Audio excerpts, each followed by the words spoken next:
Glória a Deus, aleluia. O fogo consumidor está nessa noite aqui, não está, irmãos? Amém? Vamos nessa noite pedir o fogo de Deus para a nossa vida. Aleluia, o fogo que queima o coração, que abrasa a vida do crente, o que o faz pular como um cordeiro na presença do Senhor. Aleluia, nosso maravilhoso e bendito Pai, em nome do teu glorioso Filho Jesus Cristo, aleluia, nós estamos diante da tua presença para bendizer o teu nome, Senhor, para glorificar o teu nome, meu Deus e meu Pai, porque tu és um Deus de fogo, um Deus que batiza com Espírito Santo e com fogo, um Deus que fala no meio da igreja em labaredas de fogo, um Deus, aleluia, que visita o teu povo com fogo.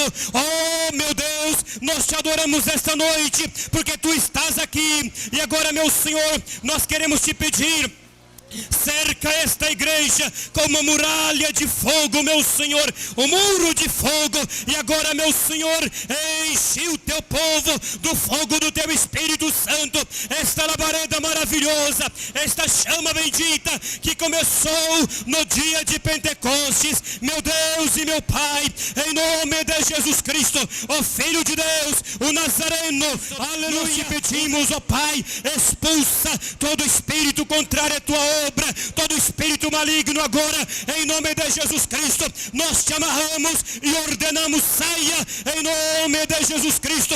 Todo espírito maligno agora vai saindo agora, em nome de Jesus, em nome de Jesus Cristo, aleluia. Louvado seja o nome do Senhor para sempre. Pai, recebe a nossa adoração e o nosso cântico nesta noite, em nome de Jesus. Mas irmão Ezequiel, está aqui o irmão Ezequiel, está o irmão Leite. Fique de pé, irmão Leite. Irmão Abílio, irmã Carolina. Quem mais? Ah, tem o Osias. Irmão Osias, cadê o Osias? Ah, tá ali. Rapaz, você parece que estava encolhido. Os irmãos querem dar boas... Cadê a Carolina? Lá está. Os irmãos querem dar boas-vindas para os nossos amados irmãos nessa noite. Bem-vindos em nome de Jesus. Deus abençoe, irmãos. Há lugar para os obreiros aqui no púlpito ainda. Pastor Lázaro, irmão Salomão, seu lugar está aqui vazio. Os obreiros devem vir aqui para frente para ajudar nesse trabalho que é muito importante. O evangelista irmão Ezequiel estará falando a palavra de Deus e contando o seu testemunho. Eu quero saudar a igreja com a paz do Senhor. É claro que eu não vou poder dar o meu testemunho por completo. Eu vou cortar muitas partes, mas eu vou procurar colocar de uma maneira que os irmãos possam entender. E eu também não quero somente dar esse testemunho e depois você saia daqui dizendo: olha que obra maravilhosa que Deus fez na vida do irmão Ezequiel. Eu quero que Deus faça esta noite também na tua vida. Eu quero que Deus faça maior ainda na sua vida. Eu quero que você saia daqui com a sua vida espiritual completamente transformada. Eu quero que você saia realmente dizendo que realmente Jesus tem poder para libertar. Porque, irmãos, o que Ele fez na minha vida, Ele pode fazer muito mais na sua vida. Vai depender como você vai se colocar diante do Senhor nesta noite. Por isto você não se desligue da comunhão com Deus, porque a hora que eu começar a testemunhar, certamente o anjo do Senhor vai começar a andar pela igreja, para que no final do testemunho, quando eu começar a orar para Deus libertar, espero que você tenha sido uma das pessoas contempladas com esta luz que eu vejo sobre a sua cabeça, para ser curado, para ser libertado, porque o nosso Deus, Ele é o maior. Amém, Jesus? Se coloque em pé, irmão. Se você começar a se distrair e conversar, cuidado que você perde a tua bênção. Por isso vamos orar agora ao Senhor. Soberano Deus, É no nome de Jesus Cristo, teu Filho amado, que nesta noite, Senhor, a tua igreja está na tua casa de oração, para ouvir, ó Deus, a tua palavra e as maravilhas, ó Deus, que tu tem operado na vida da tua igreja, do teu servo e da tua serva. E nesta noite, Senhor, sabemos que este lugar é, Senhor Jesus, o lugar da tua habitação, o lugar da adoração, do louvor e da exaltação ao teu nome. E nesta noite, Senhor, olha para a tua igreja, olha para o teu servo, olha para a tua serva, que está passando pelas lutas, que está passando, ó Deus, pela tribulação, que está debaixo do remédio, que está enfermo. Nesta noite, ó Deus de fogo, ó Deus de Abraão, ó Deus de Isaac, venha queimar com fogo, venha queimar com poder. Sai, espírito imundo, sai pelo sangue do Cordeiro, toda amarração, todo pecado, toda iniquidade agora, toda força do inferno, pelo sangue de Jesus, pelo sangue do Cordeiro. Não resista, demônio, toda força contrária, ó Deus, vai queimando, ó Deus, vai tirando, ó Deus, vai levando embora, ó Deus, vai libertando, para que o teu Espírito Santo venha trabalhar na vida deste homem e desta mulher de uma maneira. Amém. Fica, irmãos, em espírito de oração. Fique em espírito de oração e ligado com Deus, para você não perder a sua bênção. Amém?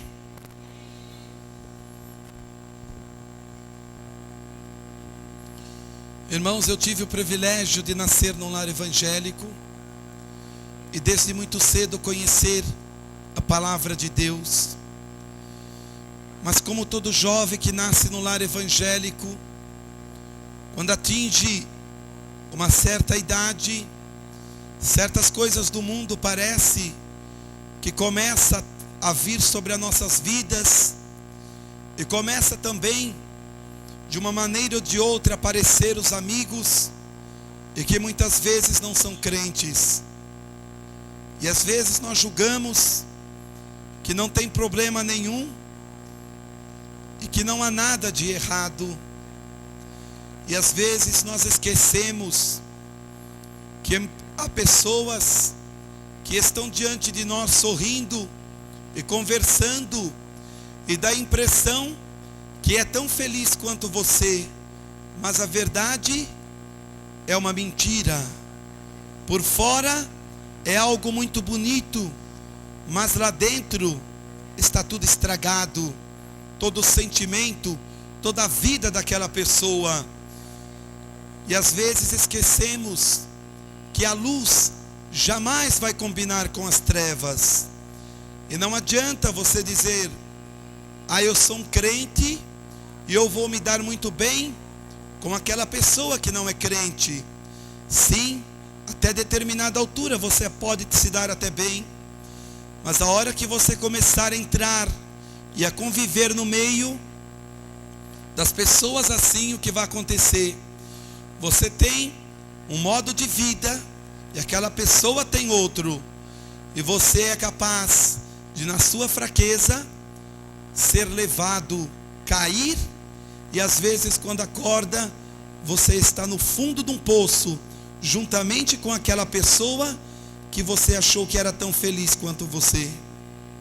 E assim, irmãos, aconteceu comigo, quando eu atingi a idade de 14 para 15 anos, eu estava na casa do Senhor, e eu tinha certeza que eu era muito feliz. Eu participava de todas as coisas, e não tinha motivo para querer qualquer coisa do mundo. Mas a grande verdade, irmãos, é que a concupiscência dos nossos olhos às vezes nos leva para uma derrota e para um buraco. E acontece que chegou um dia, eu conheci um grupo de moças e rapazes que, apesar deles não serem crentes, moravam no mesmo bairro que eu. Um dia eu conheci eles e comecei a andar, e achei que não tinha nada de errado. E quando eu saía com eles, como jamais eles atacavam os crentes, jamais eles falavam de religião, eu achava que não tinha importância nenhuma, mas eu tinha esquecido que o diabo, quando ele vem para derrubar um crente, ele vem com pele de cordeiro. E às vezes o crente, ele está sendo levado e ele está vendo que vai cair, e ele não toma uma atitude antes que seja tarde demais. E muitas vezes a nossa derrota, quando nós sentimos ela já vem vindo longe, já vem vindo lá de trás, porque de uma maneira ou de outra, Satanás vem minando a sua vida espiritual. E geralmente com aquele tipo de conversa, que você acha que não vai ter problema nenhum na sua vida, mas quando ela entra pelo seu ouvido e sai pelo outro, tudo bem. Mas quando ela entra pelo seu ouvido, ela para na sua mente e cai no seu coração, aí começa a acontecer uma verdadeira tragédia. E eu estava andando com aquele grupo de rapazes e moças, que eu pensava ser meus amigos, porque amigo é só Jesus. E estava andando com eles, e certo dia, um deles disse para mim: Ezequiel, você tem certeza que você é feliz? Que você está seguindo a verdadeira religião? Ele falou: será que você não está dentro da igreja por causa de uma tradição de família? Ele dizia: olha, eu sou católico porque a minha mãe é. E será que você não é crente porque a tua mãe é crente, o pai dela também foi? E ele disse: como você pode provar para mim que um bolo ele é ruim se você não comer daquele bolo? Será que o teu Deus cobraria tão caro de um dia você entrar num cinema, de você às vezes fumar ou tomar um pouco de bebida? Ele dizia: isto não mata ninguém. É verdade, irmãos, não mata ninguém, mas mata a nossa vida espiritual. E quando a nossa vida espiritual está morta, nós também estamos mortos para Deus. Porque a única maneira do homem ter ligação com Deus não é pela carne, não é pelo seu intelecto, mas é pelo seu espírito. E se o seu espírito estiver morto dentro de você, certamente os desejos da sua carne vai prevalecer, e você vai precisar satisfazer o desejo da sua carne, porque a sua vida é vazia. E eu, irmãos, quando estava na presença do Senhor, eu não tinha necessidade de nada, porque Jesus estava na minha vida. E quando Jesus está na vida de um homem e de uma mulher, ele não precisa de cinema, de baile, de bebida, de prostituição, porque tudo isto é apenas uma ilusão que você faz hoje e vai ter que fazer amanhã.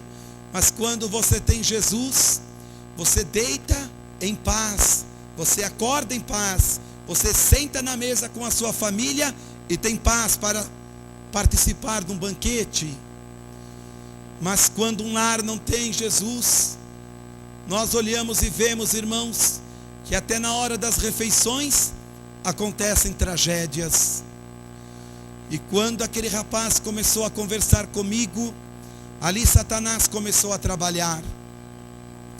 E ele acabou de conversar e ele disse: olha, eu não sou crente e sou tão feliz quanto você, mas é claro que um dia mais tarde eu iria descobrir que não era nada daquilo, a aparência dele não era o mesmo lá dentro. E eu não me lembrei que ainda que ele fosse tão feliz quanto eu, um lugar ele não poderia entrar o dia que ele partisse. Jamais ele poderia herdar a salvação, porque quem não passa pelo sangue de Jesus no céu não pode entrar.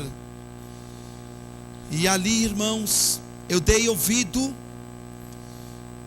e ele acabou de conversar comigo, e eu pensei assim, ele está falando um monte de besteira, porque eu tenho certeza que eu sou feliz. Mas acontece que eu tinha dado lado, e aquela conversa daquela tarde ficou na minha mente, e à noite eu fui para a igreja, e quando eu me sentei no banco, não tinha muitas pessoas aquela noite na igreja, e quando o pastor abriu a Bíblia e ele foi começar a pregar, ali eu comecei a escutar uma voz horrível, e só mais tarde eu fui entender que era a voz do demônio. E quando o pastor abriu a Bíblia, que ele foi começar a pregar, eu escutei aquela voz que disse: mas você está aí sentado, você está perdendo o seu tempo. Esse pastor vai falar um monte de abobrinha que falou a semana passada, e enquanto os teus amigos estão se divertindo, você está aí, você vai envelhecer aí não é teu lugar. Para servir a Deus, não precisa tudo isto não. E eu sabia que não podia ser Deus que estava falando, porque eu estava sentindo um arrepio, eu estava sentindo uma coisa horrível perto de mim. E quando aquele pastor começou a pregar, aquela voz conversava e não deixava eu ouvir a mensagem. E quando o pastor acabou de pregar, acabou o culto, eu fui embora para casa, mas eu já comecei a sentir a opressão maligna na minha vida. E daquele dia em diante, a minha vida não seria mais a mesma, porque eu comecei a mudar, eu comecei a me distanciar da presença do Senhor, eu comecei a deixar de ter prazer nos cultos de oração. E quando o crente ele não participa do culto de oração, ele já está com a metade da sua vida dentro do buraco, porque a coisa que o diabo ele vai procurar atacar em primeiro lugar a vida do crente é na oração, porque ele sabe que é a coluna, é o único meio de ligação com Deus. E quando você não ora, você certamente perde a comunhão com Deus. Perdeu a comunhão com Deus, as trevas vai se aproximando. E ali começou a acontecer isto, irmãos, comigo. E culto após culto, então, era só chegar na hora da mensagem, lá vinha aquela voz maligna começar a falar comigo, e eu começava a passar mal, e não me sentia jamais bem em ouvir falar das coisas de Deus. Quando o ser humano ouve falar das coisas de Deus e ele se revolta, é porque Satanás está trabalhando na vida dele. Porque não existe homem ou mulher que escute falar das coisas de Deus, que ele possa se sentir mal, se ele realmente estiver o seu coração voltado para Deus. Mas se eu começar a falar de Jesus para você, e você começar a passar mal, é porque existe uma força contrária na sua vida. E ali, irmãos, naquela condição, eu fui enfraquecendo espiritualmente, e continuei andando com aquele grupo de pessoas. E então, certo dia, um daqueles rapazes disse: você já experimentou, Ezequiel, fazer um teste com esse Deus, para ver se realmente ele existe? Eu falei para ele: eu nunca precisei. Ele falou: mas parece que a sua aparência, olha bem como o mundo olha para você, parece que a sua aparência está mudando, você parece que tinha um semblante diferente, e parece que agora você vive meio triste, meio esquisito. Está vendo como o mundo te conhece, irmão e irmã? O mundo ele te julga pela aparência, porque ele não pode enxergar o que está dentro de você, mas o que tiver dentro de você vai refletir no teu rosto, no teu semblante, viu? Por isto que a Bíblia diz que nós somos como uma luz que resplandece no mundo. E ali naquela condição, ele começou a falar comigo, e como eu já não estava mais sentindo aquela alegria que eu tinha de louvar a Deus, de estar nos cultos de oração, Eu sentia que uma coisa esquisita estava trabalhando na minha vida, mas eu não tinha coragem de falar para o pastor ou para a minha mãe, porque eu pensava, qual é a conclusão que eles vão chegar a meu respeito se eu falar? Então eu guardava comigo, e eu não ia receber oração, e eu estava cometendo o meu primeiro erro. E então certo dia, já bem usado pelo maligno, eu estava conversando com eles, e eu falei, que será que eu poderia fazer para ter a prova que realmente eu quero continuar a ser um crente? Mas olha bem, irmãos, antes de começar a andar com aquela turma de moças e rapazes drogados, eu não tinha dúvida que eu não precisava de nada, eu tinha tudo na minha vida. Mas do momento que eu comecei a entrar no meio das trevas, a conviver com as trevas, a dúvida começou a entrar, a minha vida começou a mudar. E por isso, é a mesma coisa que eu digo, você anda com um crente carnal, você vai ficar carnal. Você anda com quem não presta, você também vai ficar igual. E Jesus deu muito exemplo. E ali eu olhei, e eu perguntei para ele, ele falou, olha, você está disposto, Ezequiel? E ele falou, a maneira de você fazer uma prova se esse Deus existe. E se ele der prova que ele existe, nós também vamos seguir. Mas eu esqueci que o diabo também mandou Jesus transformar as pedras em pães. E se Jesus tivesse obedecido, teria se tornado servo do maligno, não é assim? E ali ele falou, olha, a única maneira é você quebrar a lei do teu Deus. Ele falou, você deve ir com a gente no sábado, fazer tudo aquilo que um crente não pode fazer. E no domingo você vai para a igreja. Se esse Deus estiver lá, de uma maneira ou de outra, ele vai desmascarar você. E acontece, irmãos, que o diabo já estava cauterizando a minha mente, e eu então aceitei, e no sábado eu fui com eles bagunçar, como diz o mundo, fui fazer tudo que não prestava. Mas quando eu fui colocar as mãos no copo de bebida, eu senti o toque do Espírito Santo dizendo, não faça isto. Então o crente, antes dele cair e de se desviar, o Espírito Santo de Deus está sempre avisando, não faça isto que está errado. Porque depois que você cair, você vai ter que assumir. Não vai adiantar se justificar diante de Deus. Vai ter que assumir a tua derrota e a miséria da tua vida, se você quiser que a misericórdia de Deus alcance você. Mas se você tentar se justificar, você vai se condenar muito mais ainda. Porque você é conhecedor da palavra de Deus. E acontece que eu senti, mas eu estava disposto a ir em frente. E se eu estava disposto, Deus não iria me impedir. E Ele nem vai te impedir também, meu irmão e minha irmã, porque você tem o livre arbítrio de fazer da sua vida o que você quiser. Mas as consequências, um dia você vai ter que arcar com elas. E naquela condição, eu fui com eles e fiz tudo aquilo que não era certo.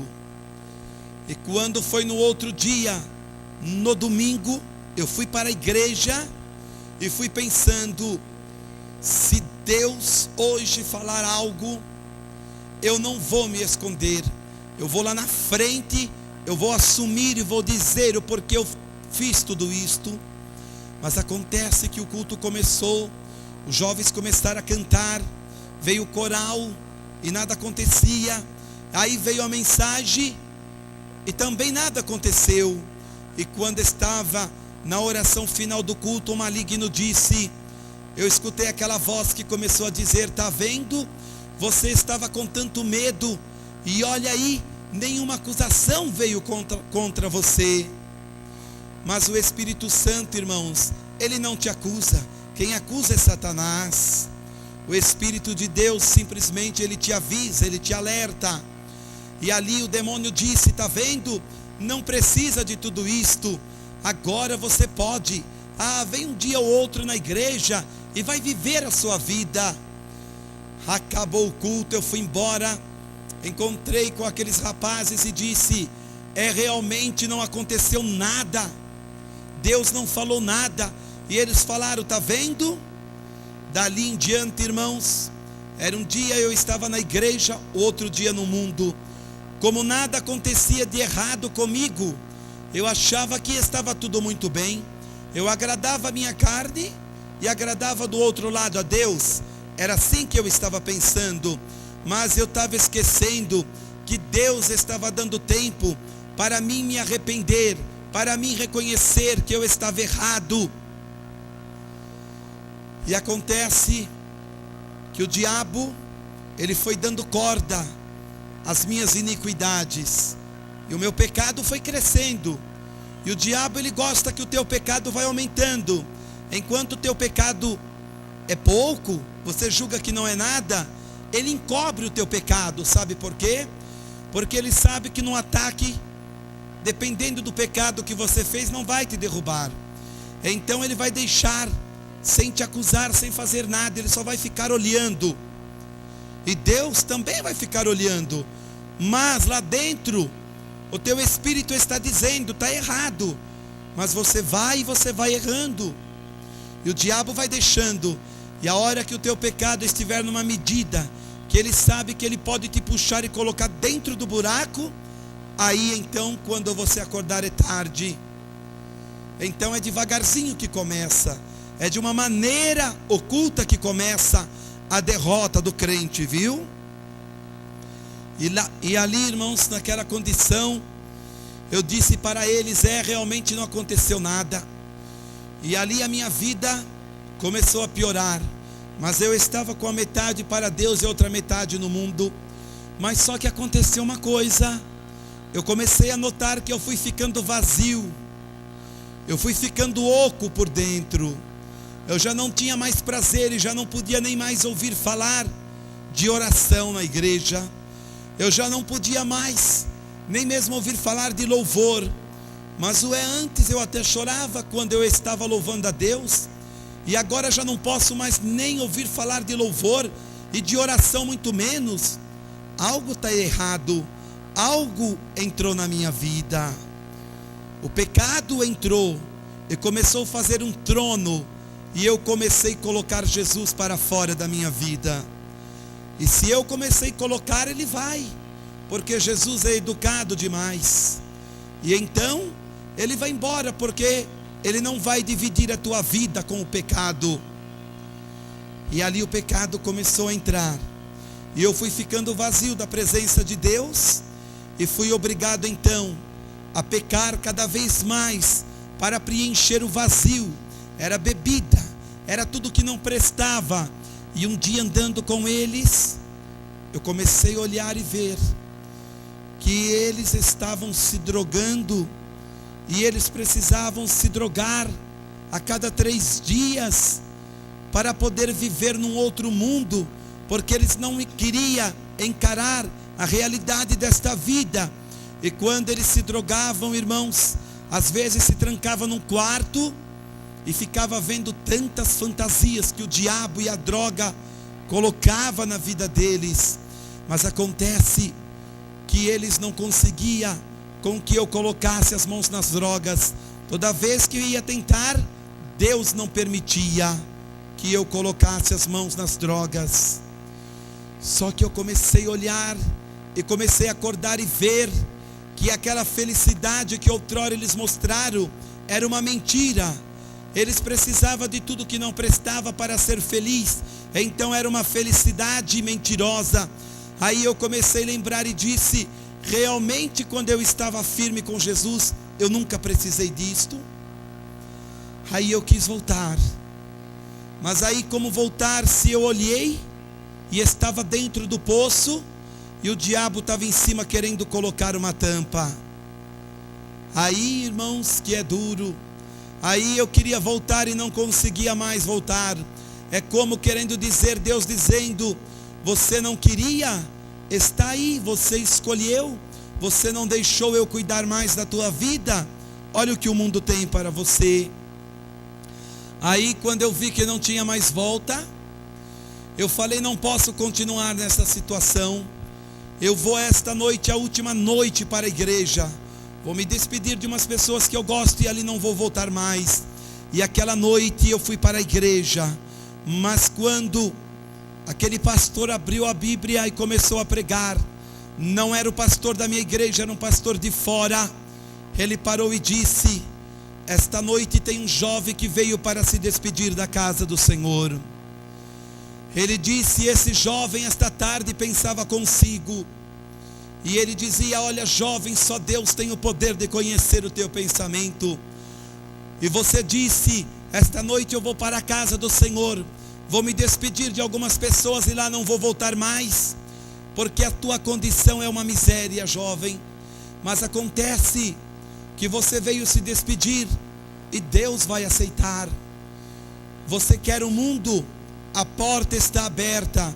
Você vai ir para o mundo, e quando você estiver num sofrimento tão grande, você vai lembrar desse banco duro que um dia você sentou e não soube dar valor. Você pode ir, mas um dia você vai voltar. Irmãos, ali eu senti que era diferente. Aquela palavra era diferente, porque Deus, quando está falando, não adianta o homem querer se esconder. Ali, irmãos, eu comecei a tremer no banco, e se eu pudesse eu tinha entrado debaixo do banco. E o diabo disse para mim: não fica escutando não, levanta daí, vai embora. E quando eu fui levantar para ir embora, Deus travou minhas pernas no banco. Porque Deus, quando começa a falar, você tem que ouvir a sentença de Deus. E ali eu comecei a pensar, eu falei, eu sei que é Deus que está falando. E eu começava a sentir aquele fogo dentro de mim. E eu falei, mas por que Deus deixou eu pecar tanto?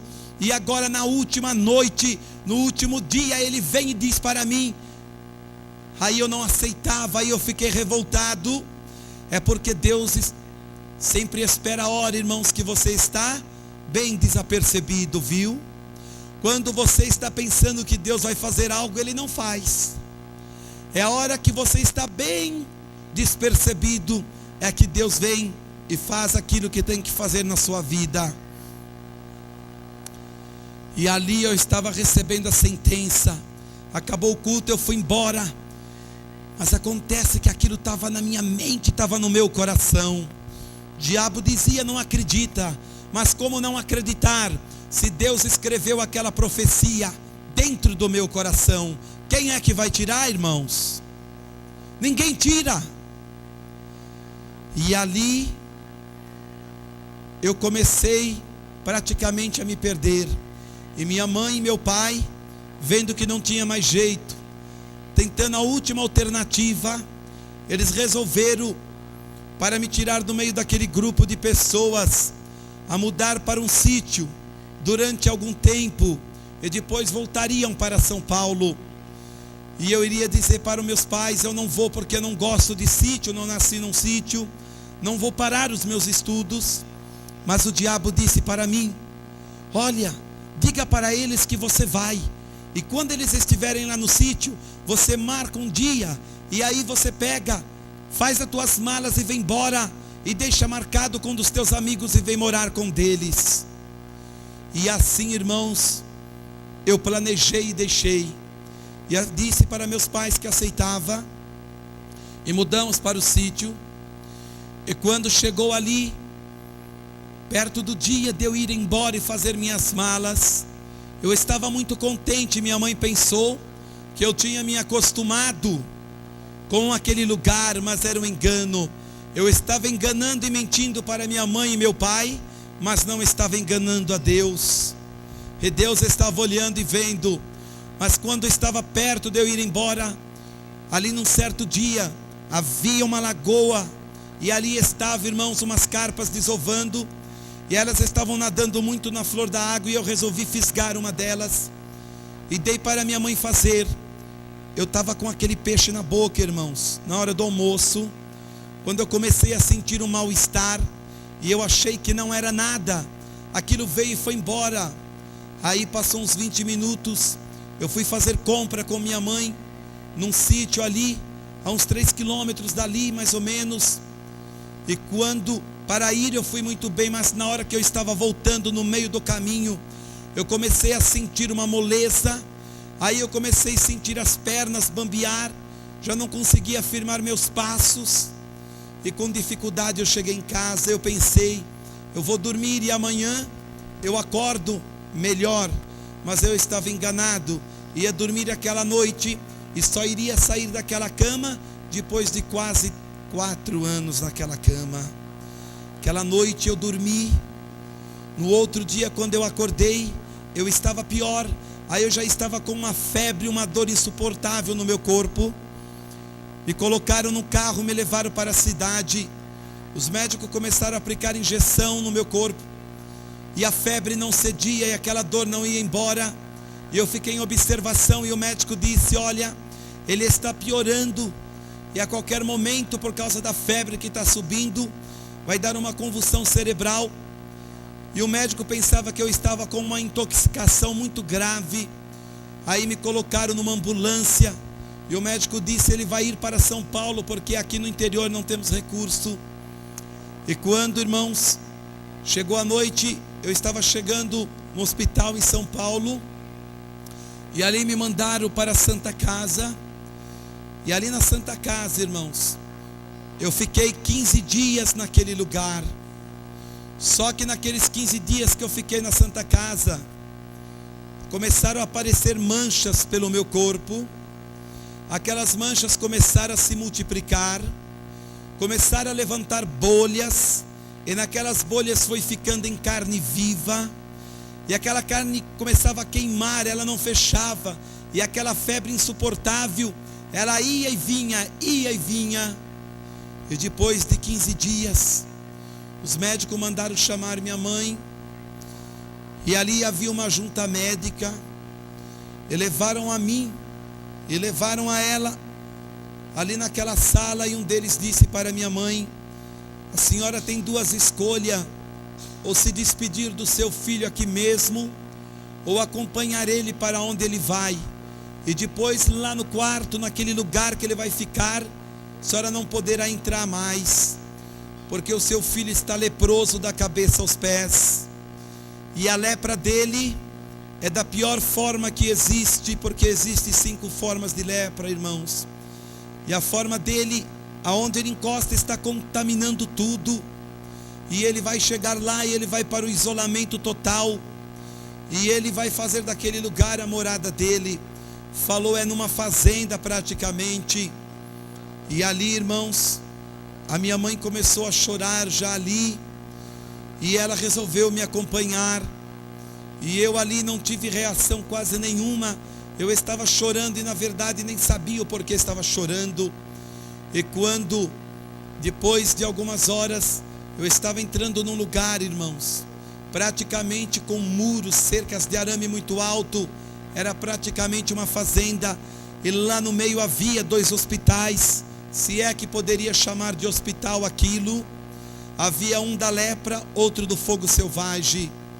E ali, irmãos, quando eu cheguei logo na porta, o motorista disse, olha, Ezequiel, você jamais tente fugir daqui, porque existem esses cães que são soltos à noite, para vocês não fugir, porque é melhor que um de vocês morra, do que vocês fugirem e contaminar a sociedade toda.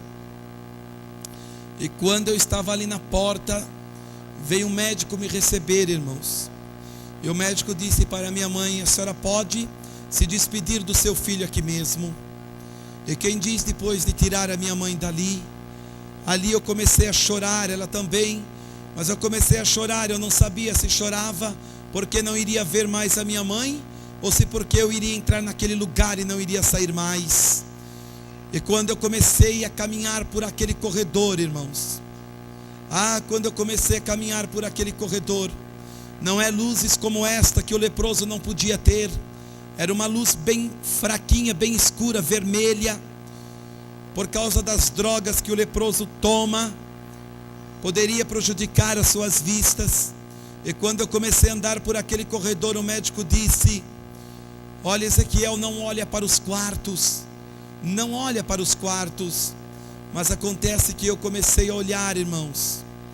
Mas quando nós estávamos andando pelo corredor, eu comecei a sentir cheiro de carne podre. E o médico disse que era da própria doença e que não podia se fazer nada. E quando eu comecei a olhar para os quartos, eu comecei a ver pessoas sem braço, pessoas sem pernas, pessoas sem o nariz, sem os olhos. Eu olhei para uma moça, ela não tinha as duas pernas, ela não tinha os dois braços, não tinha os dois olhos, estava vegetando ali em cima daquela cama, esperando somente o tempo de partir. Eu via pessoas chorando, pessoas gritando, diante da dor, diante da doença. Aquelas drogas eram aplicadas, morfinas que era dado para canceroso, era aplicado em cima do leproso, porque quando a doença vai entrando no estágio final, ela começa a atingir o sistema nervoso e vai praticamente atrofiando as mãos, as pernas, os dedos assim vai ficando assim, olha, e a dor é tão terrível que você começa a gritar. E eu via pessoas clamando a Deus, pessoas clamando ao diabo, clamando a Maria, ao Antônio, a tudo o que você imagina. Havia uma mulher que ela dizia para o médico: eu preciso sair daqui, porque eu tenho uma filhinha de 4 meses, eu preciso amamentar.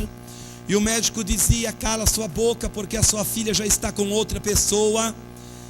E a ordem aqui, só pode a sua família ver quando você sair no caixão. E aqui é um lugar de isolamento. Se talvez você não estivesse com infecção tão terrível no seu corpo, você não estaria neste setor. E ali, irmãos, quando eu estava caminhando, o médico disse para mim: olha, Ezequiel, o máximo que você tem é 1 ano a 1 ano e 2 meses de vida. Você não tem mais do que isto, porque a tua doença, ela já está muito adiantada demais, já está muito adiantada e já está atacando certos órgãos do seu corpo por dentro. E eu comecei a ver aquelas pessoas chorando, irmãos, aquelas pessoas clamando. Eu vi um rapaz que ele estava no estágio final da doença e ele queria ver os seus pais, e os médicos ali nada podia fazer. E quando eu estava caminhando, eu comecei a chorar e o médico falou: eu não te avisei, Ezequiel, para não olhar para os quartos, agora você segue em frente, porque você não vai ter nem o prazer de estar perto de uma outra pessoa. Falou: seu destino é mais triste, você vai ter que ficar sozinho, porque a tua lepra está terrível, você vai para o isolamento. E eu fui levado, irmãos, para o andar de baixo, e ali eu cheguei num quarto muito pequeno. Ele disse: aqui vai ser a sua morada. Eu olhei, só havia uma cama, e ele dizia: olha, não tem mais nada aqui dentro, que é para você não tentar se matar. E eu disse: doutor, eu não quero me matar. Ele falou: mas quando você estiver com a doença mais adiantada, você vai preferir a morte. E quando eu entrei naquele quarto, irmãos, que eu deitei naquela cama, ali, irmãos, começou a passar as semanas, começou a passar os meses. De 75 quilos eu vim para 20 quilos. E ali, no começo da doença, eu andava pelo corredor, o chinelo ficava no corredor, e eu só percebia quando chegava na cama, porque a lepra, ela tira a sensibilidade. Tanto faz você colocar a mão dentro da água ou no fogo, é a mesma coisa, você não tem mais tato, você não sente. E era assim que acontecia, e por causa disso eu queria sentir as coisas e não sentia. Eu ficava revoltado, eu começava a chorar e gritar lá. E ali a doença, aquelas feridas, elas vai aumentando, e o bacilo da doença vai comendo, irmãos. E nas minhas pernas, ela começou a varar de um lado para o outro. Ela foi destruindo veias, foi destruindo nervo, foi destruindo tudo. Nas minhas costas ela começou a fazer um buraco terrível. Nas minhas mãos ela começou a atrofiar assim. E quantas vezes eu queria, às vezes, virar ali um papel ou qualquer coisa, eu já não podia mais.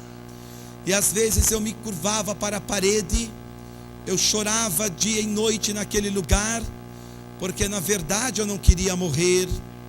Eu queria ver o meu pai e minha mãe, e às vezes eu não podia ver. Eu queria uma palavra de consolo lá dentro. E cadê os amigos? Nesta hora não tem amigos. Nesta hora só tem uma grande verdade. Só tem a morte diante de você. E aí não tem amigo, não tem parente, não tem dinheiro, não tem posição que vai te livrar do poder da morte. E eu digo que o momento mais terrível para o ser humano, não importa a religião dele, é ele estar morrendo diante da morte e ele não ter certeza para onde ele está indo. E porque quem não tem Jesus, ele não tem certeza para onde está indo. E eu sempre digo que o que estiver perdido aqui nesta vida, do outro lado da sepultura vai continuar perdido. Nem vela, nada mais vai poder nos levar para o céu. Se aqui nós fizermos o que não agrada a Deus, vamos para o inferno do outro lado. Enquanto vivemos aqui, irmãos, é para preparar a nossa eternidade. E muitos têm jogado a sua eternidade por tão poucos anos de vidas vivendo aqui, participando de tudo que não presta e nunca quer Jesus. É por isso que às vezes as famílias estão assoladas, cheio de doença e de feitiçaria, e nada dá certo, porque o Jesus desta Bíblia não está dentro deste lar ou desta vida. E ali, naquela condição, eu fui piorando. E às vezes, irmãos, eu olhava pela fresta assim da minha porta. Os leprosos faziam filas e vinha um médico com uma agulha, mas uma agulha bem grande. Ele chegava assim nos dedos do leproso e dizia: você está sentindo? O leproso dizia não. E aqui você está sentindo? O leproso dizia não. Ele falava: então fecha os olhos. Ele pegava uma tesoura cirúrgica e cortava os dedos do leproso a sangue frio. E o leproso não sentia dor nenhuma, porque a doença já tinha destruído todo o sistema nervoso por dentro. Então estava tudo podre. E quantas vezes, irmãos, o leproso ele morria de tarde, mas eles não tiravam o corpo ali. Sabe por quê? Porque eles não queriam que os outros leprosos vissem, para não ficarem realmente ali chocados. O leproso morria e então ele chegava, colocava uma placa naquele quarto, dizia que estava proibido toda a entrada. E quando era de noite, eles entravam e já colocavam o corpo do leproso dentro de um caixão, e eles passavam pelo meu quarto, que era lá embaixo, que era o último quarto de saída para o fundo daquele leprosário. E quantas vezes eu olhei e eu vi sair 3, 4, 5, 6, 7 caixões por dia. E às vezes quando eu vi aqueles caixões passar, eu corria para a minha cama e eu chorava. Eu buscava a Deus porque eu não queria morrer, mas a doença estava sendo mais forte do que tudo. Ali sabe o que aconteceu, irmãos? Quando eu comecei a entrar no estágio final da doença, ali num certo dia eu comecei a ver que eu estava indo embora. Os médicos correu e viu que eu estava entrando já praticamente em estado de coma. Eu já comecei a não enxergar mais nada. É por isso que quando alguém está na UTI, eles não deixam entrar, porque você está em estado de coma, mas a mente está trabalhando. Tudo aquilo que você conversar perto, a pessoa ela está escutando. É claro, isto determinando, né, a situação que ela estiver no estado de coma, né? E ali, como eu estava ficando naquele jeito, os médicos veio tudo me socorrer. E naquela hora eu comecei a escutar uma gargalhada. E quando eu comecei a escutar aquela gargalhada, aquela voz disse: sou eu mesmo que estou aqui. Eu sou Lúcifer, eu vim te buscar. Sabe, eu sou aquele lá que você escutou falar dentro da igreja. E ele dava gargalhadas. E ele disse: eu usei aquelas pessoas para te tirar. Sabe por quê? Porque elas são minhas. Falou: e aqueles que são meus eu conheço. E aqueles que são daquele lá de cima, daquele lá de cima, eu também conheço. Porque aqueles que pertencem a Deus, irmãos, ele tem uma marca especial e o diabo conhece. Por isto eu digo, a mulher ela pode ser a maior prostituta, o homem pode ser o maior bandido. Se ele tiver a marca de Cristo, o diabo pode escravizar ele durante muito tempo, na bebida, nas drogas, em tudo que não presta. Mas o dia que chegar de Jesus mudar a vida dele, libertar ele, os demônios vai ter que deixar a vida dele, vai ter que ir embora, porque Jesus vai trazer para a sua casa aquela vida. É por isso que às vezes você olha, o diabo tenta matar certas pessoas e ele não consegue, é porque aquelas pessoas já são escolhidas, mas o diabo procura matar elas antes que elas entram dentro de uma igreja e tenham um encontro com Jesus de verdade, porque o diabo sabe que o dia que entrar, a doença vai embora, a feitiçaria vai embora, os demônios, seja de direita e de esquerda, é tudo da mesma panela, vai ter que ir embora também. E a grande verdade é que quando eu comecei a escutar aquela voz, ele disse: olha para onde você vai. E os médicos em cima de mim, e aquela voz falando, eu comecei a ver o Hades. E lá dentro do Hades eu comecei a ver milhões e milhões de pessoas que estavam sofrendo porque um dia rejeitaram o Evangelho. E ali também eu vi crentes, irmãos, que tinham desobedecido a Deus e perderam a salvação.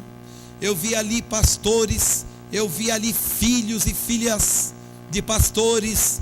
E tem uma coisa, a pessoa que diz que lá embaixo no Hades o diabo chega e fica atormentando, é mentira. Existe um selo colocado por Deus, existe uma separação para o crente que está desviado e foi condenado e foi para o inferno. Tem um selo ali aonde ele está. E por o ímpio que nunca aceitou a Deus, para aquele que foi feiticeiro, aquele que jamais quis Jesus na sua vida, existe um lugar que reparte, é um selo, irmãos, do qual eu não posso dizer para os irmãos como é este selo, não tem autoridade. Mas uma coisa é certa, o sofrimento lá já é grande, porque eu vi as pessoas, elas gemiam, irmãos, elas não gritavam não, mas elas gemiam no desespero, e elas querendo sair dali não podia, e os demônios andavam para lá e para cá, mas nada eles podem fazer, antes que chegue o dia do julgamento do Senhor Jesus. E ali sabe o que acontecia? Era como se fosse um fogo escuro, mas você não enxerga, você percebe pela quentura, aquele fogo subia e queimava, e as pessoas entravam em desespero. E o mais incrível, que você via um ímpio querendo matar o outro ímpio lá dentro, você via uma pessoa querer destruir a outra lá dentro. Acredita isto? No sofrimento tão terrível, mesmo lá ainda continua se odiando. E ali, quando eu comecei a olhar, o que é que eu comecei a ver? Vários daqueles rapazes e daquelas moças que eu andava, estavam lá dentro. E o diabo disse: você está espantado? É ela. Eu fiz se jogar de cima do viaduto. Aquele ali, a polícia matou. Aquele outro ali, aconteceu isto e isto. E lá estava num sofrimento terrível, irmãos. Quando eu saí do leprosário, eu fui na casa deles para ver, e eles tinham morrido daquele jeito mesmo. Mas acontece que no último minuto da minha vida, ali já depois, já estou cortando o testemunho, irmãos, bem cortado, viu? Ali depois, praticamente já quase ali 2 anos naquela condição, naquele último minuto, eu comecei também a ver uma igreja. E quando eu comecei a ver aquela igreja, de um lado eu vendo o Hades e do outro lado a igreja, eu comecei a ver milhares e milhares de homens que estavam cantando e dizendo: Santo, Santo, Santo é o Senhor dos exércitos. E ali, irmãos, depois de muito tempo, Deus me revelou que aquela igreja que eu estava vendo era uma parte do coral celestial que louvava Ele, e que Ele me mostrou na visão para que eu me lembrasse dele e fizesse um concerto. E realmente, irmãos, quando eu também vi aquela igreja, ali depois de 2 anos, eu comecei ali naquela condição. Quando eu pensei que estava tudo perdido, eu comecei a escutar uma voz naquele momento. Quando eu comecei a escutar aquela voz, porque eu fiz um concerto e eu disse lá dentro de mim, eu disse: Jesus, eu sei porque eu estou indo para este lugar. Eu sei porque um dia eu estava na tua casa. Agora eu me lembro. Eu falei: Senhor, mas eu lembro também que tu prometeu que um dia eu voltaria naquele banco duro. E naquela hora, irmãos, eu comecei a escutar a voz do Senhor. E a voz de Deus é algo tremendo, irmãos. Parecia que as paredes daquele hospital iam cair. Aquela voz começou a dizer assim: eu sou Deus de Abraão, de Isaac e de Jacó. E também eu te digo que eu sou Deus que prometo e eu cumpro a minha palavra. E o Senhor disse para mim: mas por amor à tua mãe, que é a minha serva, e que tem derramado lágrimas por ti pelas madrugadas, eu te trarei de volta. Irmãos, quando eu comecei a escutar a voz do Senhor, o Senhor disse para mim: mas tem uma coisa, quando eu te trouxer de volta, nada conta para médicos, nada, porque eles não acreditarão, porque realmente eles são carnais e materialistas. Mas o Senhor disse: a tua tia, que é mãe de santo, irmãos, eu tenho uma parte da minha família que são macumbeiros terríveis. Não são esses macumbeiros que vivem acendendo vela e coisinha nas esquinas, não. Eles fizeram um pacto com o diabo. Eles viviam na miséria, e o diabo em pouco tempo deixou eles riquíssimos. Só que tem o dia determinado para a perdição da alma deles. Só que com todo o dinheiro que o diabo dá para eles, eles não têm paz para nada na vida deles.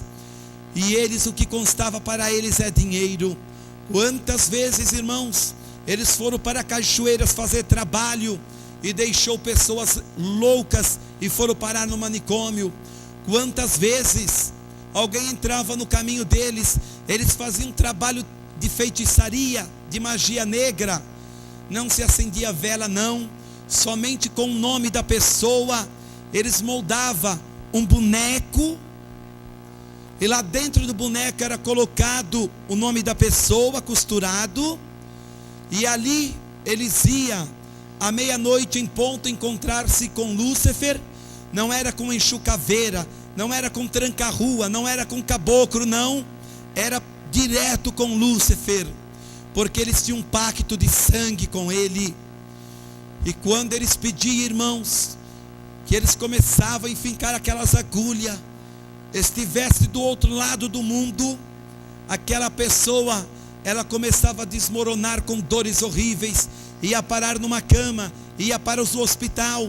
O médico não descobria jamais e morria podre em cima da cama. Mas o que valia para eles era o dinheiro. Mas tem uma coisa: o preço era muito alto. E por isso o Senhor disse para mim: a tua tia vai entrar neste quarto, e ela vai vir te trazer uma proposta do demônio. E se você aceitar, você perde a tua salvação. Lembra que agora ele não pôde te levar, mas ele vai tentar de novo.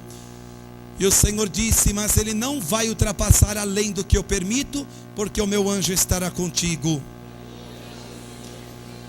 Acabei de ouvir a voz do Senhor, irmãos, e comecei a voltar, e comecei a me recobrar. Com certeza os médicos pensaram que foram eles que me trouxeram de volta. Ali eu não sei quantos dias passou, porque eu já não sabia quando era segunda ou domingo, se era dia, se era noite, porque eu vivia ali dentro trancado. e eu estava só com 20 quilos em cima da cama, eu não andava mais, eu já quase não conversava mais. Ali de repente eu comecei a escutar o barulho de salto. Eu vi quando a porta abriu, encostou perto da minha cama, e aquela voz era minha tia que estava ali. Ela disse e falou: Ezequiel, quem disse que ninguém entra aqui? Com o meu chefe, eu entro aqui. E acontece que eu não tenho medo desta doença, porque eu estou protegido pelos meus guias. E ela disse: olha a zombação dela. Acontece que você está numa situação tão terrível, Ezequiel, mas ainda há uma esperança para você. Se o teu Deus e o Deus da tua mãe te abandonou, o meu não vai te abandonar. Só que você vai ter que fazer um pacto depois, e vai ter que servir a Ele, mas Ele vai te dar poder, vai te dar riqueza. E ela disse: e tem mais uma coisa, domingo eu vi a tua mãe indo para a igreja, mas sabe, eu vi ela com a Bíblia debaixo do braço, ela estava zombando, e eu notei uma coisa, eu vi os joelhos da tua mãe, Ezequiel, estava cheio de ferida. Eu acho que é de passar as noites orando a um Deus que é surdo, não é assim mesmo? Eu estava morrendo, irmãos, e ela estava ali rindo e zombando. Só que o que ela tinha esquecido é que aquele Deus surdo da minha mãe já tinha falado comigo antes dela chegar lá. Então, se o Deus da minha mãe era surdo, o dela era cego. É ou não é? Porque não viu que o Senhor tinha falado comigo? Eu sempre digo, irmão, Satanás está sempre um passo atrás, quando ele pensa que está um passo à frente. Dali ela falou: agora nós vamos te levar para um trabalho no terreiro. Conseguimos autorização especial dos médicos. Você já está podre mesmo, perdido mesmo. E estava mesmo, irmão, estava cheirando ruim, não tinha mais jeito. Me colocaram lá numas roupas, e quando eu olhei, eu estava sendo carregado, entrando dentro de um terreiro, e um trabalho especial para mim. Lá estava Lúcifer já incorporado, num pai de santo me esperando. Aí ele olhou para mim e ele disse: finalmente você veio, né? Aí, olha a hipocrisia do diabo, irmãos. Ele disse para os meus parentes: ele veio porque quis, né? Não foi forçado não, né? Mas alguém que estava podre em cima da cama e não pode falar, ele falou: eu vou te curar, você vai me servir, e você vai queimar aquela Bíblia, você vai renunciar àquele Deus da tua mãe, falou assim, e vai me servir. Ah, irmãos, é claro, dentro da macumba eles falam até em Jesus, viu? Só que é o diabo puro, usando o nome de Jesus para enganar, porque ele odeia o nome de Jesus, mas ele tem que usar, porque se para determinadas pessoas ele falar que Deus não presta, que Deus é isto, ele jamais vai enganar. E então ali, ele fez em volta de mim um círculo com pólvora, ele tacou fogo, e ele ficou olhando. Se queimasse para fora, certamente não teria jeito. Se queimasse para dentro, era uma coisa diferente. Deus estava me dizendo. Só que tinha uma coisa, eu estava notando ali. Quando ele começou a conversar comigo, eu notei uma coisa. Mais outro erro do demônio, irmãos. A mesma voz que falava comigo na igreja, a mesma que falou comigo quando eu estava morrendo no hospital, era a mesma que estava falando dentro do terreiro de macumba. Então, ele nem sequer para mudar a sua voz ele conseguiu. E ele não estava percebendo. E Deus me mostrou claramente. Ali ele pegou, ele falou assim: agora me dá uma bandeja de pipoca. E uma pipoca estourada, irmãos, começou a jogar no meu corpo. E mandou pegar cada grão de pipoca do chão e colocar numa outra vasilha de plástico. Aí ele pediu um punhal. E ele falou: você quer ver a minha força? Começou a enfincar no meu calcanhar e foi empurrando, empurrando. Quando eu olhei, tinha varado no dedão do pé.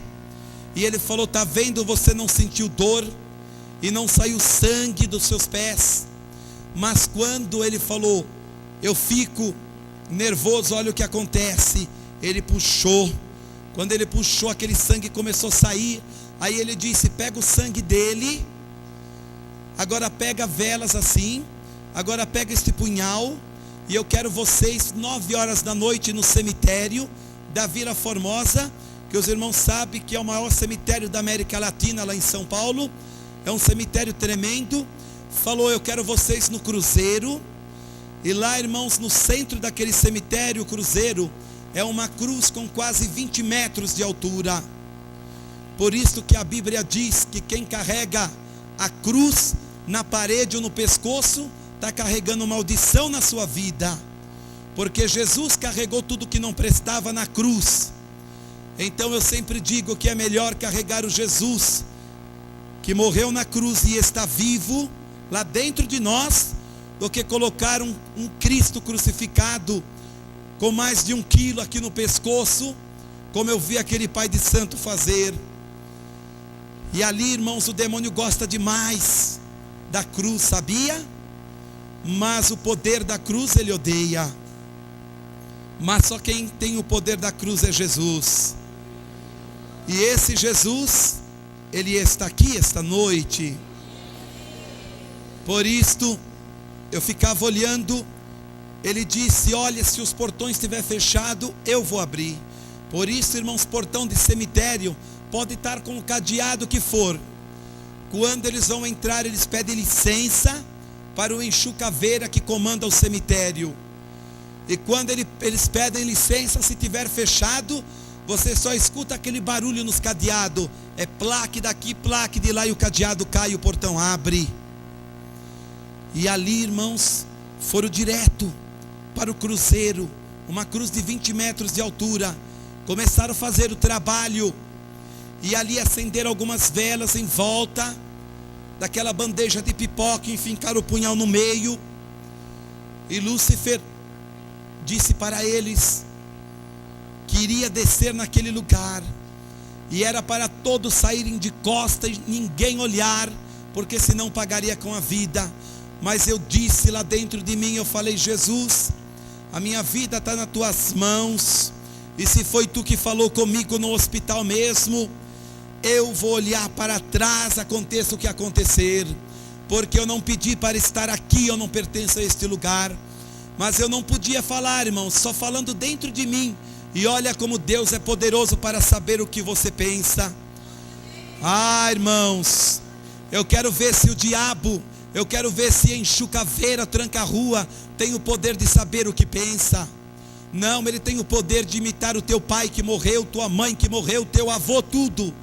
Mas o que você pensa, ele não tem o poder. Ele imita direitinho o que não presta. E ali dentro daquele lugar, começaram a sair todo mundo de costas. Eu estava sendo carregado. Quando afastou uns 20, 30 metros, eu peguei e virei a cabeça para trás. Quando eu virei, o fogo daquelas 6 velas estava da altura daquele cruzeiro de 20 metros.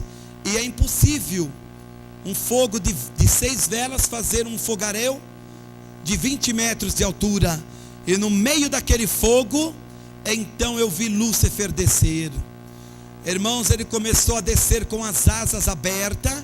Então vocês olham como os demônios que trabalham no terreiro de macumba, não é espíritos em sofrimento e nada disso. É aqueles anjos caídos, mas disfarçados para enganar e destruir a vida das pessoas. Porque a Bíblia diz que o homem está destinado a nascer uma só vez, morrer uma só vez, e depois disso vem o juízo eterno. Por isso quem morreu não volta mais, não, a Bíblia diz. Mas quem está lá escondido são aqueles anjos caídos. E eles usam os nomes diferentes, irmãos. Tranca-rua, enxucaveira, é tudo apelido deles. Mas o nome verdadeiro eles não mostram. Como eles não têm mais esperança de perdão, eles querem destruir o homem. Por quê? Porque o homem tem ainda a possibilidade e a bênção de Deus de herdar aquele lugar que pertencia a Satanás. E ele não quer que o homem suba. Então, quando eu olhei, na macumba ele desce de um jeito, e ele desce muitas vezes com vários nomes, mas ali ele desceu como ele é. Por isso que a Bíblia diz que o diabo, quando ele quer, ele se transforma até no anjo de luz. A beleza que tinha, irmãos, aquele demônio, eu não vi até hoje sobre a terra alguém que eu pudesse dizer para comparar, de maneira nenhuma. Tinha mais de 2 metros de altura, a beleza era tremenda. Só que como Deus tirou toda a glória dele, ele não consegue ficar naquela beleza por mais do que alguns minutos. Ele fica por alguns minutos e de repente começa a escurecer. Ele vai virando aquele monstro, aquela coisa horrível, porque ele está sentenciado a viver em trevas. E ali, quando ele desceu, que ele olhou e ele viu que eu estava olhando, ele começou a chutar tudo quanto é vela, bandeja de pipoca. E o pai de santo que estava andando na minha frente começou a ficar leproso na mesma hora, porque o trabalho tinha sido quebrado. E ali um outro pai de santo disse: nós queríamos fazer o bem para você. Eu pensei lá dentro, se vocês quisessem o bem, vocês estariam com a Bíblia na mão buscando a Deus, e não nas esquinas servindo ao demônio. E eu falei: vocês preferem servir ao demônio porque vocês não têm que dar conta do pecado de vocês, porque vocês conseguem tudo mais fácil, mas um dia vocês vão para o inferno, e a Bíblia diz isto. Eu falei: será que vocês não enxergam que Deus não vai habitar onde existe vela, sangue de animal, terra de cemitério? Isto é coisa de macumba, é coisa de trevas, é coisa do inferno. E ali, irmãos, ele falou: agora temos que correr para o terreiro de volta, porque o nosso amigo está morrendo. Ou é você ou ele, vamos ver o que vai acontecer lá. Eu falei: Jesus, se tu está comigo, não deixa mais colocar a mão em mim. Irmãos, quando nós estávamos entrando de volta naquele terreiro, o pai de santo que estava lá incorporado com Lúcifer, ele começou, irmãos, a andar para trás. Ele começou a andar para trás. E aí naquela hora ele disse: leva esse rapaz daqui, porque eu odeio ele agora. Mas engraçado, agora ele passou a me odiar. Que coisa engraçada. A Bíblia diz que Deus, ele é misericordioso e amoroso. E os meus parentes falou: por quê? Falou assim: eu sei o que aconteceu já lá no cemitério. Irmãos, fica sabendo que Lúcifer, ele manda milhares de pessoas, de demônios. E às vezes tem uma pessoa endemoniada, você pergunta o nome, ele diz: eu sou Lúcifer. E não é um demônio que vem no nome dele. Satanás mesmo, ele não vem. Ele gosta de se sentir como rei, e ele não vem assim incorporar, porque ele sabe que você vai orar, ele vai ser derrotado.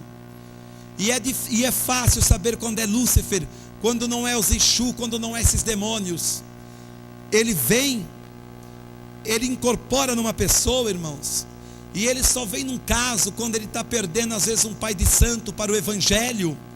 Aí ele vem no desespero, mas não pensa que ele vem arrebentando cadeira. Ele não bebe, ele não fuma. Todo demônio que fuma e bebe, e você pergunta qual é o teu nome, ele diz que é Lúcifer, é mentira, é um demônio da mentira. Porque Lúcifer, ele senta no banco, ele cruza as pernas, ele conversa com você com uma educação tremenda. Se não é o lugar dele ali, ele sabe que não é. Ele fala: eu não vou mexer em nada, eu vim buscar o que é meu. E depois ele vai embora. Ele tem uma educação, irmãos, está pensando, ele se porta, ele quer se fazer como Jesus. Só que tem duas coisas: se Satanás é rei, é um rei derrotado, e Jesus não é rei dos reis e é vitorioso. É a grande diferença. E tem mais uma coisa: um rei não obedece outro rei, não é assim? Mas quando Jesus quer, Lúcifer se dobra diante dele, não é assim? Então é a grande prova que o poder desta palavra faz Satanás se curvar diante de Deus. E ali, irmãos, os meus parentes falou, eu já estou finalizando o testemunho. Meus parentes falou: você não pode, você tem que curar ele, porque como é que eu vou esfregar a Bíblia daquela mãe dele pela boca dentro dela? E ele disse: eu não posso mais fazer nada. E meus parentes insistiram: e por que você não pode? E ele disse: porque há 3 horas atrás, quando ele entrou aqui, ele estava sozinho, mas agora a segunda vez existe um homem de branco ao lado dele.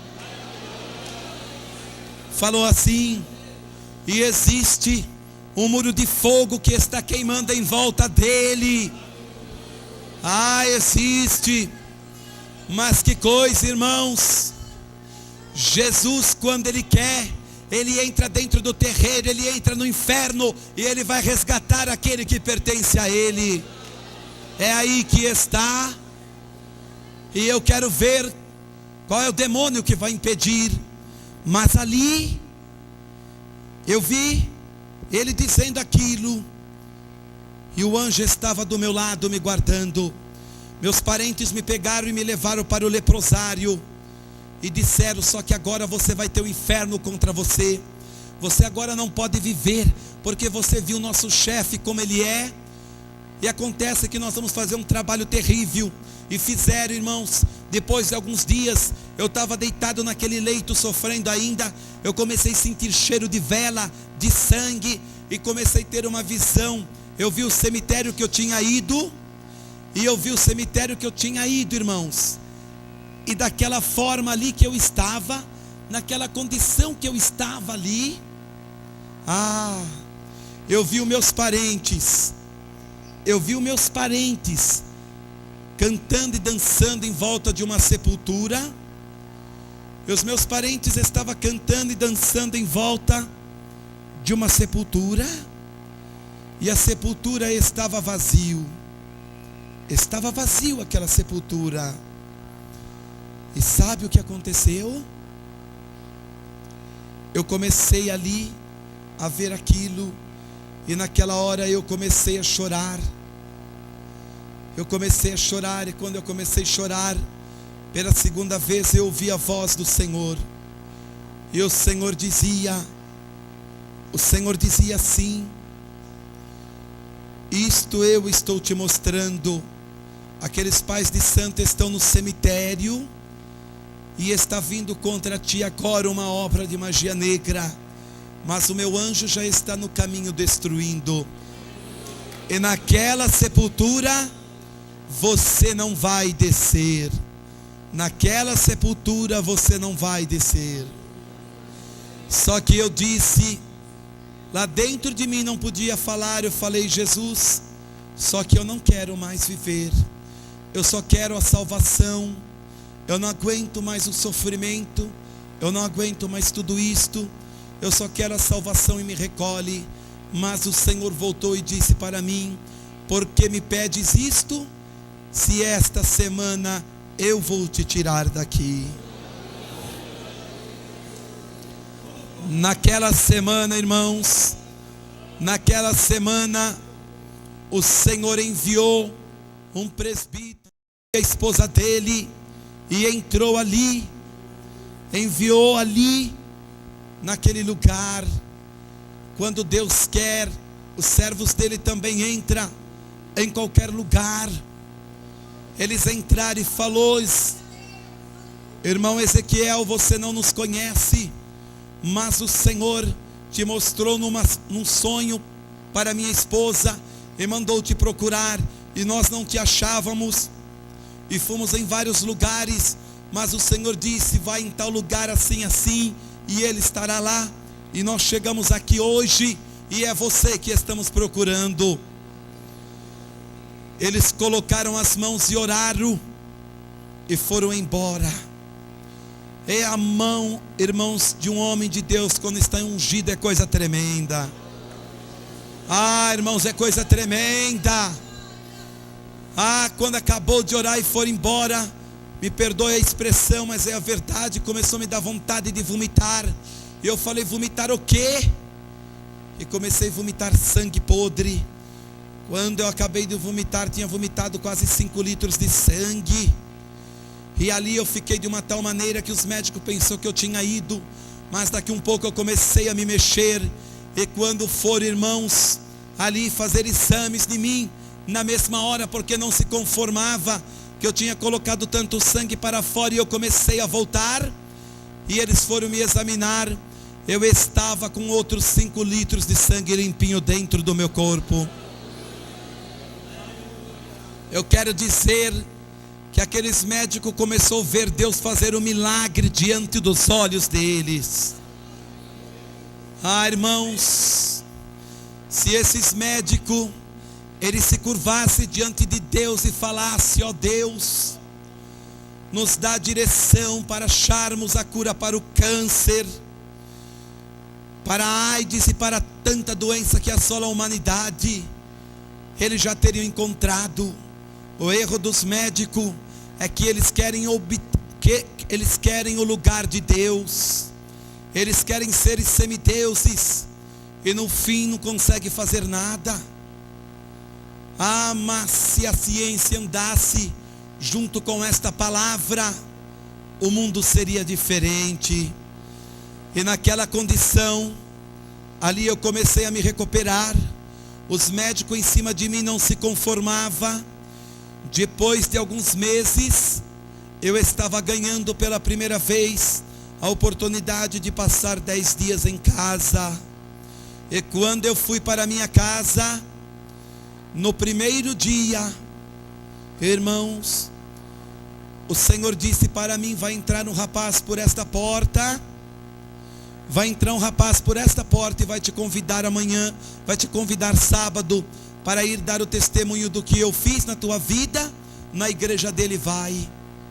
Mas eu pensei, eu falei, como eu vou? Com as minhas mãos deformadas, com meu rosto deformado, meu nariz, minhas orelhas, minhas pernas. O Senhor disse, eu sei o que pensas, viu? Mas eu sou um Deus que não faço minha obra pela metade. Quando subir naquele púlpito, não estará assim. Se você é um crente carnal, talvez o diabo está dizendo para você, será que é verdade? Você vai continuar doente do mesmo jeito esta noite, viu? Se você não tem fé para crer que Deus faz muito mais do que isto, para que esta Bíblia está na tua mão, hein? Para que está na tua mão? Ah, se você não crê, o que será da tua vida, irmão? Se você não crê que Deus ele fez isto na minha vida e pode fazer na tua família, é melhor você rasgar esta Bíblia e renunciar a Jesus, viu? Porque o Jesus desta Bíblia é para você crer, é para você realmente ver o milagre acontecer. Porque o Jesus desta Bíblia, ele faz maravilhas, e se ele não fizer, é porque a tua vida está desconcertada. Por isso, ali, irmãos, aquele rapaz veio sim na minha casa, e ele não enxergou a condição que eu estava. Deus não deixou, porque senão ele jamais me convidaria, porque eu estava deformado. E eu perguntei para ele, quando é para mim estar lá? Ele falou, sábado. E eu falei, Jesus, agora é contigo. E eu falei, eu vou estar lá sábado. Terça-feira eu estava do mesmo jeito, quarta-feira do mesmo jeito, quinta-feira do mesmo jeito. E mais uma vez a incredulidade estava entrando dentro de mim. E eu pensei, Deus fez aquilo só para me testar, mas eu vou continuar assim mesmo. Mas eu já estava satisfeito, porque eu sabia que eu iria viver. Já não me importava mais a beleza física. Mas quando foi sexta-feira, 10 horas da noite, começou a cair um sono tão pesado sobre mim, eu não aguentei dormir. Quando eu acordei era 4 horas da manhã. mas quando eu acordei eu senti que as minhas mãos mexiam. Aí eu levei minha mão ao rosto, cadê aquela deformação? Eu levei a minha mão às pernas, cadê aqueles buracos terríveis? Eu levei as minhas mãos às costas, cadê aquelas feridas? Ah, irmãos, eu levei a minha mão sim, a minha orelha, o meu nariz, e cadê aquelas deformação? E eu comecei a tremer, eu comecei a ficar ali mesmo até com medo. Eu falei, algo tremendo aconteceu. E eu me levantei, me sentei diante assim da penteadeira, e eu acendi a luz. Quando eu acendi, eu olhei atrás de mim, estava um anjo. Um anjo estava atrás de mim, irmãos. E aquele anjo disse, não vira para trás. Eu vi aquele anjo só da metade para baixo, para cima não. E aquele anjo disse, eu sou de uma hierarquia elevada, quer dizer, deveria ser um querubim, um serafim, algo assim. E ele disse, eu fui enviado como príncipe do exército do Senhor. E ele disse, fui eu que fiz esta obra no teu corpo durante estas horas. E durante 1 ano, você não poderá tomar sol, porque a tua pele estará como de uma criança recém-nascida. E todos os teus órgãos que estavam destruídos, pela ordem do Altíssimo eu restaurei. Irmãos, quando eu olhei no espelho, Deus tinha trocado a minha pele, desde a cabeça à planta dos meus pés. Irmãos, quando eu me apresentei diante dos médicos, a medicina, em vez de se curvar e dizer realmente o Deus desses crentes é o maior, sabe qual foi a desculpa que eles falaram? Foi uma reação do seu organismo espontâneo que fez isto. Será que algum organismo tem poder para trocar a pele de um ser humano, irmãos? Mas o Senhor disse, eu poderia tirar toda a marca do teu corpo, mas eu não vou tirar, eu vou deixar muitas, para que você se lembre todos os dias da sua vida o que eu fiz em ti. E quando eu olhei no espelho, irmãos, até hoje a minha pele é muito fina, mas muito fina. Quando eu vou no médico, qualquer coisa que eles olham, eles não acreditam de tão fina que é. E o Senhor falou, eu fiz a minha obra. E aquela noite, quando eu subi no púlpito, aquele rapaz que tinha ido lá na segunda-feira, ele não acreditou que era eu, porque na segunda-feira ele viu um Ezequiel deformado, mas no sábado ele viu um Ezequiel liberto por completo. Ele viu, sabe? E quando eu voltei aquela noite para encerrar,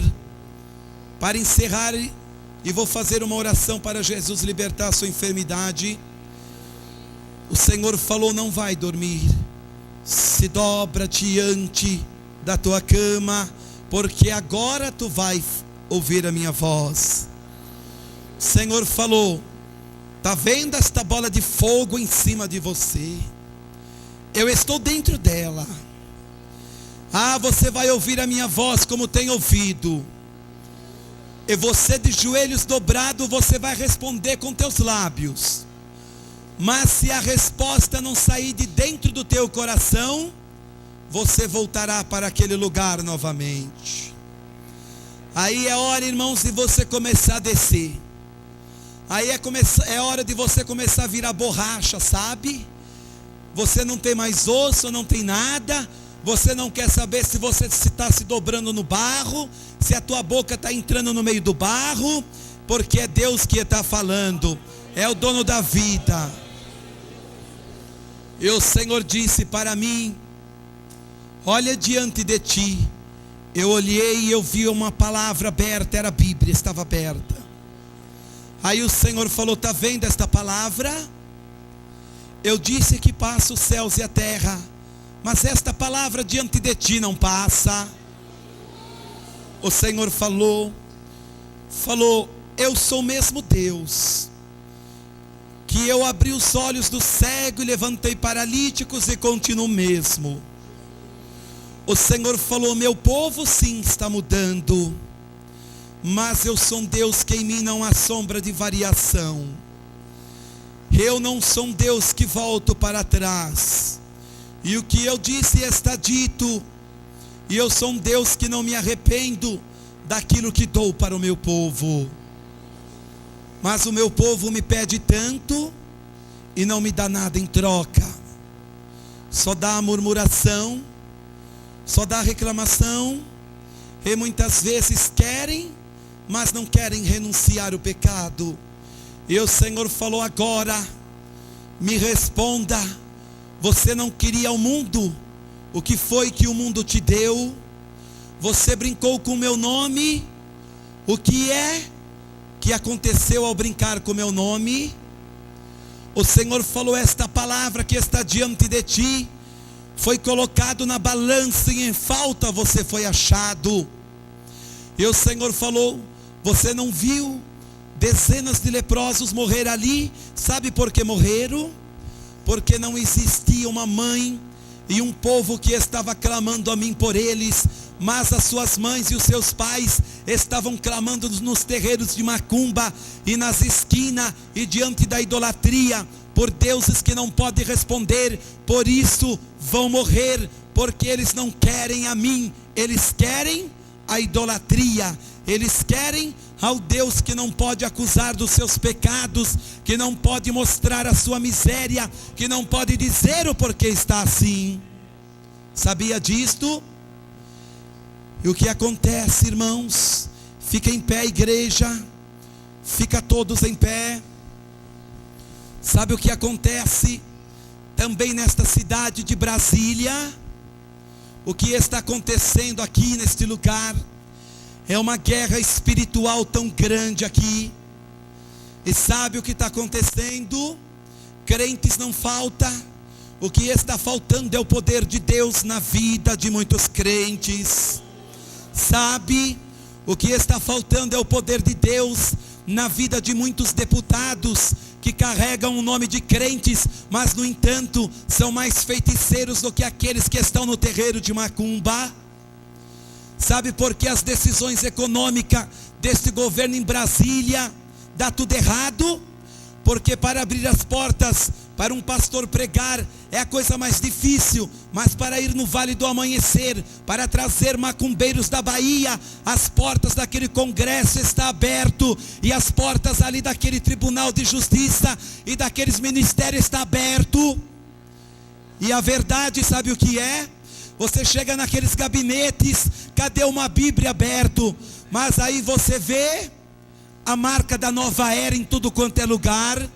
Você vê cartomantes, você vê eles buscando horóscopo, você vê tanta coisa, mas ao Deus desta Bíblia, eles não se curvam para dizer, ó Deus, estamos perdidos, estamos sem direção, porque estamos em trevas. É noite de você crer no poder desta palavra, porque não serviu a mim o Senhor dos céus e da terra. E aí você fala, mas que Deus é este? Esse Deus é injusto. Mas você vai ver a quem eles têm clamado. Eles têm clamado aos deuses estranhos, que são demônios, e muitas vezes eles nem sabem que são demônios, e não existe alguém lá para pregar este Jesus de verdade muitas vezes.